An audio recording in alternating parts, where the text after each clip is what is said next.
नमस्कार। हमने बहुतों से सुना होगा कि 28 वर्ष बाद मांगलिक दोष खत्म हो जाएगा। आज की वीडियो का विषय भी यही है। ये निश्चित है कि ज्योतिष शास्त्र में ग्रहों की आयु बताई गई है, लेकिन हम जानेंगे इस वीडियो के माध्यम से कि क्या एक निश्चित आयु पर आकर के ग्रह निष्फल हो जाता है। ज्योतिष शास्त्र में जो ग्रहों की आयु बताई गई है उसके पीछे मूल रहस्य क्या है, हमारे मनुष्यों का, हमारे ऋषियों का। ऐसे ही अगर हम मंगल दोष की बातें करें तो मंगल दोष को भी लेकर के हमारे समाज में बहुत सारी भ्रांतियां फैली हुई हैं। कभी कहा जाता है कि मंगल दोष शादी रुकवा देता है। तो जानेंगे आज के इस वीडियो में हम कि क्या 28 का आंकड़ा कोई दिव्य और चमत्कारिक आंकड़ा है जो ग्रहों के प्रभाव को बदल देता है, या फिर समाज के द्वारा दी गई एक सुविधाजनक परिभाषा है केवल, जिसे हमने स्वीकार कर लिया है, मान लिया है, बिना शास्त्र सम्मत किसी रहस्य को जाने हुए। बात करेंगे हम आज एक ऐसे भ्रम के बारे में जिसे समझ करके कितने युवाओं ने अपने दिमाग में भ्रम पाल लिया है और अपने इस निराधार सोच और समझ के कारण अपने जीवन को प्रभावित कर लेते हैं। मंगल दोष एक गंभीर ज्योतिषीय विषय है।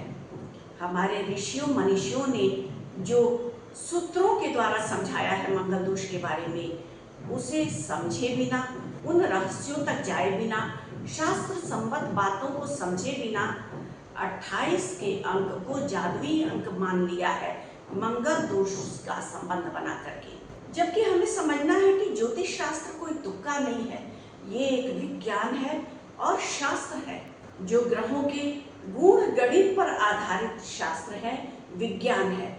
मनमाने उम्र के आंकड़े पर आधारित नहीं है ज्योतिष शास्त्र। ग्रहों की चाल बदलने से बदलता है व्यक्ति का भाग्य और प्रभावित होता है व्यक्ति का स्वास्थ्य भी। बहुत सारी समस्याएं व्यक्ति के जीवन में आती हैं या सुखों का आगमन होता है। जन्म कुंडली के कुछ भावों में अगर मंगल ग्रह बैठा हो तो इसे हमारे ऋषियों ने, हमारे ज्योतिष के मर्मज्ञों ने मांगलिक दोष का नाम दिया है। जन्म कुंडली के पहले भाव में अगर मंगल ग्रह बैठा हो, चौथे भाव में मंगल ग्रह बैठा हो, 7वें में मंगल हो, 8वें में हो या 12वें भाव में मंगल ग्रह बैठा हो तो मांगलिक दोष का निर्माण होता है। मांगलिक दोष को अगर हमारे ऋषियों मनीषियों ने बताया है तो मांगलिक दोष का शास्त्र सम्मत तरीके से निदान भी बताया है। अपने जन्मदिन पर कैंडल बुझा करके मोमबत्तियों को बुझाने के बाद हम ये समझ लें कि 28 की उम्र हो गई मेरी, मांगलिक दोष खत्म हो गया, तो ये हमारा भ्रम है। 9 ग्रहों का फल देने का एक उम्र निर्धारित किया गया है, लेकिन यहाँ हम समझें कि वो ग्रह उस उम्र में अपना विशेष फल देते हैं। सूर्य ग्रह 21 से 22 वर्ष के बीच में अपना सर्वश्रेष्ठ फल देने वाला होता है। चंद्रमा ग्रह 23 से 24 वर्ष के बीच में, शुक्र ग्रह 25 से 27 वर्ष के बीच में और मंगल ग्रह 28 से 30 वर्ष के बीच में अपना उत्कृष्ट फल देता है। बुध ग्रह 32 से 35 वर्ष के बीच में और शनि ग्रह 36 से 39 वर्ष के बीच में, देवगुरु बृहस्पति 15 से 20 वर्ष के बीच में और राहु ग्रह 42 से 47 वर्ष के बीच में, केतु 48 से 54 वर्ष के बीच में। जो ग्रहों की ये आयु निर्धारित की है हमारे ऋषियों मनीषियों ने, वो ग्रहों के पीक की स्थिति दिखाता है, यानी उस समय ग्रह अपने सर्वोच्च फल को देने वाले होते हैं। इसका ये बिल्कुल भी मतलब नहीं है कि कोई ग्रह आपके जन्म कुंडली में शुभता के साथ बली होकर के बैठा है या पीड़ित होकर के बैठा है तो उस आयु के बाद वो ग्रह अपना सर्वोच्च फल देने में या अपने पीड़ादायक फल देने में निष्फल हो जाएगा, ऐसा बिल्कुल भी मतलब नहीं है। ये ग्रहों की आयु जो दिखाई गई है हमारे ऋषियों द्वारा, उसका मतलब ये है कि जब आप उम्र के इस समय में आएंगे तो इस ग्रह का सबसे अच्छा प्रभाव आपके जीवन में दिखेगा। सबसे अच्छा प्रभाव या बुरा प्रभाव, आपकी जन्म कुंडली में वो ग्रह जिस स्थिति में बैठा है उस तरह का फल आपके जीवन के उस उम्र में ग्रह निश्चित रूप से दिखाएगा। यानी अगर पीड़ित होकर के शनिदेव बैठे हैं तो 36 से 39 वर्ष की आयु में आपके जीवन में बहुत बड़े परिवर्तन को देंगे, कष्ट, उतार चढ़ाव, संघर्ष को देकर के। सूर्य ग्रह अगर आपकी जन्म कुंडली में बहुत प्रभावशाली तरीके से शुभता के साथ बैठे हैं तो 21 से 22 के उम्र में आप किसी कंपटीशन में बैठें, उसमें आप पास हो सकते हैं। आप अपने जीवन में कुछ शिक्षा के क्षेत्र में बहुत अच्छा कर सकते हैं, अवार्ड वगैरह पा सकते हैं। या आपके जीवन में आपके जो पिता हैं, सूर्य से हम पिता को भी देखते हैं, आपके पिता का कोई ऐसा पदोन्नति हो जाए, कोई ऐसा उनको लाभ मिल जाए जो आपके जीवन के लिए भी लाभकारी हो सकता है। इन ग्रहों की आयु से हम ये समझेंगे, यानी पिता की वजह से उस उम्र में आपको सुख समृद्धि लाभ मिल सकता है। या अगर आप कोई शिक्षा प्राप्त कर रहे हैं तो शिक्षा के क्षेत्र में आप बहुत अच्छा कर सकते हैं। इस तरह से हमें देखना है और समझना है ग्रहों की आयु को। अगर जन्म कुंडली में कोई ग्रह शुभता के साथ बली होकर के बैठा है या पीड़ित होकर के बैठा है तो उस ग्रह की दशा अंतर्दशा जब आपके जीवन में आएगी, जब आएगी, वो ग्रह उस तरह का शुभ प्रभाव या संघर्ष, परेशानियां निश्चित तौर पर आपके जीवन में देगा। यानी आपके जीवन को वो ग्रह प्रभावित करेगा जिस तरह से आपके जन्म कुंडली में बैठा हुआ है।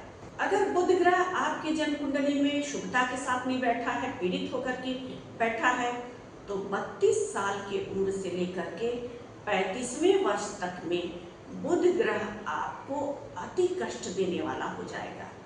और अगर बुध ग्रह शुभता के साथ बली होकर के बैठा है तो 32 से 35 वर्ष की आयु में ये बुध ग्रह शिक्षा के क्षेत्र में, कार्य क्षेत्र में, उच्च शिक्षा में किसी भी तरह का बड़ा उपलब्धि आपके जीवन में देने वाला होगा। अगर शनि ग्रह पीड़ित होकर के बैठे हैं तो खराब शनि आपके जीवन में जब जब दशा अंतर्दशा ढैया साढ़े साथी में आएंगे, आपके जीवन में कष्ट और समस्या तो देंगे ही देंगे। इसी तरह हम मंगल ग्रह को भी समझेंगे। अगर मंगल ग्रह जन्म कुंडली में अपने स्वराशि में, मित्र राशि में या अपनी उच्च राशि में शुभता के साथ बली होकर के बैठा है, मांगलिक दोष का भी निर्माण हो रहा है, तो वो मंगल ग्रह उस उम्र में 28 से 30 वर्ष की उम्र में तो वो मंगल ग्रह 28 से 30 वर्ष की आयु में जब भी आएगा दशांतरदशा के दौरान, अगर बली होकर के उच्च राशि में, मित्र राशि में, स्वराशि में बैठा है, मांगलिक दोष का निर्माण कर रहा है, तो भी आपका विवाह करा देगा, पदोन्नति देगा, कार्य क्षेत्र में आपको बड़ी उपलब्धि दे सकता है, इस तरह का अच्छा फल देगा। और अगर मंगल दोष पीड़ित होकर के मांगलिक दोष बना रहा है तो 28 से 30 वर्ष की आयु में मंगल दोष आपको अति पीड़ा देने वाला हो जाएगा, कष्टकारी हो जाएगा। अगर मांगलिक दोष पहले भाव में, चौथे भाव में, 7वें में, 8वें में या द्वादश भाव में शत्रु राशि में बना रहा है, मंगल पीड़ित हो रहा है, तो 28 से 30 वर्ष की आयु में ऐसा मंगल आपको अति कष्ट देने वाला होगा। तो हमने जाना कि किसी ग्रह के आयु की विशेष बात तब आती है कि उस आयु में जो हमारे ऋषियों ने ग्रहों की आयु निर्धारित की है, उस आयु में आपकी कुंडली में वो ग्रह जिस स्थिति में बैठा है उस तरह का शुभ फल या कष्टकारी फल निश्चित देगा, बढ़ चढ़ करके देगा। कभी भी जन्म कुंडली में बैठे हुए कोई भी ग्रह निष्फल नहीं होते हैं। अपने उस निर्धारित आयु के दौरान वो ग्रह बहुत शुभ फल या पीड़ित फल देने वाले होते हैं, जिस तरह से आपकी कुंडली में वो ग्रह भूमिका अपनी निभा रहे हैं। तो हमने जाना मंगल दोष 28वें वर्ष में खत्म नहीं होता है। मंगल दोष अगर जन्म कुंडली में बन रहा है तो ये विशेष भूमिका निभाता है। यहाँ पर परिवार के सदस्यों की भूमिका भी अहम हो जाती है। अगर किसी बच्चे के जन्म कुंडली में मांगलिक दोष बन रहा है तो उसका विवाह बिना कुंडली मिलान किए अच्छे तरीके से कभी नहीं करना चाहिए। मांगलिक दोष अगर उच्च का है तो मांगलिक दोष का शांति निषिद्ध करना चाहिए। इसको बहुत हल्के में लेने वाले लोग बहुत परेशान होते हैं जीवन में। मंगल दोष जन्म कुंडली में अगर बना है, किस भाव में बना है, किस स्थिति में बना है, उसका प्रभाव व्यक्ति को बहुत ज़्यादा प्रभावित करता है। यानी मंगल दोष का प्रभाव मंगल की स्थिति पर, किस ग्रह की दृष्टि पड़ रही है, किस ग्रह के साथ युति बनाए है, किस भाव में है, किस राशि में है, नवांश में उसकी स्थिति क्या है, चंद्र कुंडली से उसकी स्थिति क्या है, बहुत सारे पैरामीटर्स से प्रबुद्ध ज्योतिषी देखते हैं। ज्योतिष शास्त्र एक विज्ञान है, गूढ़ विज्ञान है। इस मांगलिक दोष को समाज में फैली हुई भ्रांतियों से जोड़ करके या उम्र के एक पड़ाव से जोड़ करके अगर हम इसके रिजल्ट को देखते हैं तो हम बहुत बड़ी गलती कर रहे हैं।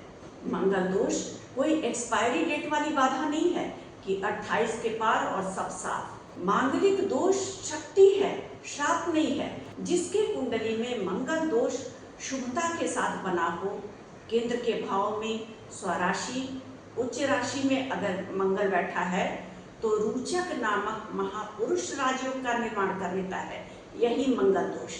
अगर मंगल दोष शुभता के साथ बना है तो करियर में व्यक्ति के ऊंची उड़ान दिलवाने वाला होता है।